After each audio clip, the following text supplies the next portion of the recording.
Assalamualaikum warahmatullahi wabarakatuh. Nama saya Celvianti dengan stambuk D1A1-18054. Pada kesempatan kali ini, saya akan mempresentasikan hasil penelitian saya, yaitu dampak COVID-19 terhadap pedagang buah dan sayur di pasar tradisional Andonohu, Kota Kendari. Baik, untuk mempersingkat waktu, langsung saja saya akan menjelaskan apa itu COVID-19 atau virus corona. Virus corona adalah virus yang menyerang sistem pernapasan. Penyakit karena infeksi virus ini disebut COVID-19. Virus corona bisa menyebabkan gangguan ringan pada sistem pernapasan, infeksi paru-paru yang berat, hingga kematian. Virus ini bisa menyerang siapa saja, seperti lansia, orang dewasa, anak-anak dan bayi, termasuk ibu hamil dan ibu menyusui. COVID-19 pertama kali ditemukan di kota Wuhan, Cina pada akhir Desember 2019. Virus ini menular dengan sangat cepat dan telah menyebar hampir ke semua negara, termasuk Indonesia, hanya dalam waktu beberapa bulan. Hal tersebut membuat beberapa negara menerapkan kebijakan untuk melakukan lockdown dalam rangka mencegah penyebaran virus corona. Di Indonesia sendiri diberlakukan kebijakan pembatasan sosial berskala besar atau PSBB untuk menekan penyebaran virus ini. Apa itu pasar tradisional? Pasar tradisional merupakan tempat bertemunya penjual dan pembeli serta ditandai dengan adanya transaksi penjual dan pembeli secara langsung dan biasanya ada proses tawar-menawar. Bangunan biasanya terdiri dari kios-kios atau gerai, los, dan dasaran yang dibuka oleh penjual maupun pengelola pasar. Pasar tradisional saat ini masih menjadi salah satu pusat kegiatan ekonomi penting bagi sebagian masyarakat Indonesia. Di tengah wabah pandemi COVID-19 yang sedang terjadi di Indonesia, banyak dampak yang terjadi bagi perekonomian masyarakat Indonesia, terutama pedagang di pasar tradisional. Semenjak beberapa daerah memberlakukan pembatasan pergerakan orang, kerumunan, sampai ada yang melakukan karantina parsial, hingga banyak pedagang yang merugi karena pembeli sangat jarang, bahkan tidak ada. Beberapa pedagang masih mencari peruntungan berjualan meski dengan risiko ditertibkan. Hal itu karena kehidupan mereka sangat tergantung kepada pendapatan harian. Sementara pertumbuhan ekonomi di Indonesia diperkirakan mengalami penurunan dari 5,4% menjadi 2,5% dan bahkan bisa mencapai minus 0,4%. Krisis akibat COVID-19 saat ini terjadi secara simultan, sehingga akibatnya sangat dirasakan oleh kelompok rentan yang semakin terpuruk. Di antaranya, kelompok usaha yang membutuhkan keramaian massa, kelompok pekerja harian lepas, pedagang kaki lima, para buruh yang terdampak PHK, petani dan masyarakat miskin, menurut Ediono dan Suzana 2020. Salah satu contoh kasus yang mengalami dampak COVID-19. Di sini saya mengambil contoh pedagang buah dan sayur di pasar tradisional Andonohu, Kota Kendari. Adapun hasil wawancara saya yaitu yang pertama, usia responden.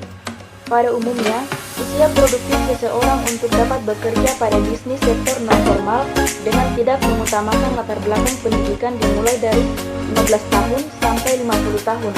Hal ini dilihat dari tingkat kegesitan dan kegigihan responden dalam bekerja. Keragaman umur responden dilihat dan dikaitkan dengan keputusan responden dalam melakukan pekerjaannya.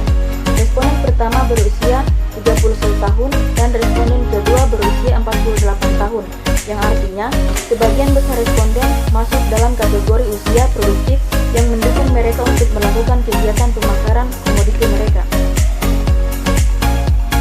Yang kedua, tingkat pendidikan responden. Responden pertama dan responden kedua adalah lulusan SMP. Tingkat pendidikan mempengaruhi cara berpikir dalam analisis, cara pengambilan keputusan serta bertindak, khususnya dalam hal kegiatan jual beli di pasar tradisional. Diperlukan kecerdasan dasar dalam hal perhitungan dasar, seperti penjumlahan dan pengurangan, perkalian dan pembagian, serta tingkat presisi dalam penimbangan komoditi yang akan dijual. Hal ini sangat dibutuhkan untuk menyikapi strategi yang diambil oleh pedagang dalam menjual komoditi yang dimilikinya.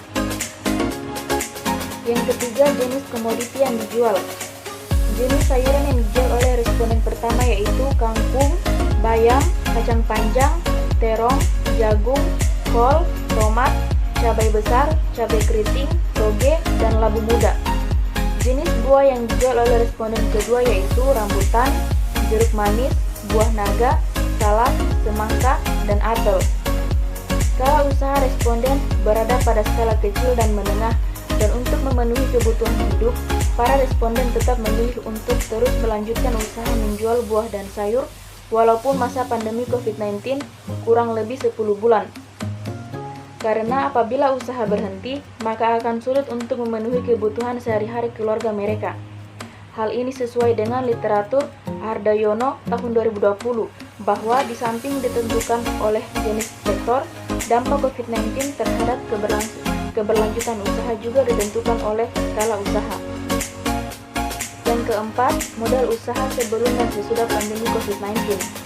Modal usaha kedua responden bervariasi.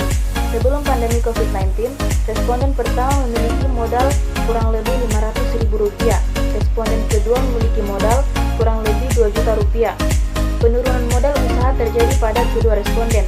Hal ini disebabkan karena terjadi penurunan aktivitas transaksi jual beli di pasar tradisional oleh karena sepi pengunjung. Konsumen yang biasanya setiap hari atau 2 hari sekali berbelanja sayur dan buah ke pasar berkurang intensitasnya untuk berbelanja. Yang kelima, pendapatan responden sebelum dan sesudah pandemi COVID-19. Pendapatan responden pertama sebelum COVID-19 yaitu berkisar antara Rp200.000 sampai Rp300.000. Setelah adanya pandemi COVID-19, pendapatannya menjadi kurang dari Rp200.000. Pendapatan responden kedua sebelum COVID-19 yaitu berkisar antara kurang lebih Rp1 juta. Setelah adanya COVID-19, pendapatannya menjadi kurang dari Rp1 juta. Kesimpulan dari penelitian saya ini adalah pedagang sayur dan buah memilih untuk tetap bertahan melanjutkan usahanya demi memenuhi kebutuhan hidup sehari-hari walaupun daya jual semakin menurun akibat jumlah pembeli yang semakin berkurang di masa pandemi COVID-19. Pendapatan pedagang sangat dipengaruhi oleh kontinuitas transaksi jual beli di pasar dan jumlah pembeli yang datang ke pasar setiap hari. Pada masa pandemi COVID-19 terjadi penurunan pendapatan. Faktor pendukung para pedagang dalam melakukan usahanya adalah kesadaran untuk terus berjuang memenuhi kebutuhan hidup sehari-hari, dan faktor penghambatnya adalah jumlah pembeli yang semakin berkurang atau sepi. Sekian presentase dari hasil penelitian saya. Assalamualaikum warahmatullahi wabarakatuh.